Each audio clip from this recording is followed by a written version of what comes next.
احمد ابن حنبل لاړ امام شافعي صاحب سره د کور چې څومره خلک هغه خوشحاله و چې یو لوی محدث د پاک پیغمبر مبارک د حدیث و حافظ او امام احمد ابن حنبل صاحب په تقوا پرهیزګارۍ ډیر مشهور و چې یو لوی انسان زمونږ ځای ته راغلی دی لکه اوس هم یو لوی ولی الله انسان او یو بزرګ او عالم او شیخ الحدیث چې د چا ځای ته راشي نو ټول خلک ورته خوشحاله ټول خوشحاله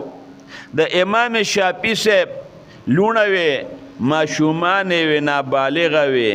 هغه هم خوشحاله وې راغلي دي ولاړې دي د امام احمد ابن حنبل صاحب مخ ته نیغ نیغ ګوري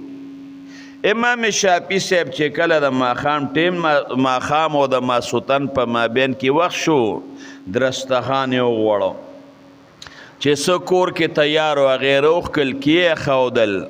احمد ابن حنبل صاحب هم کېناسته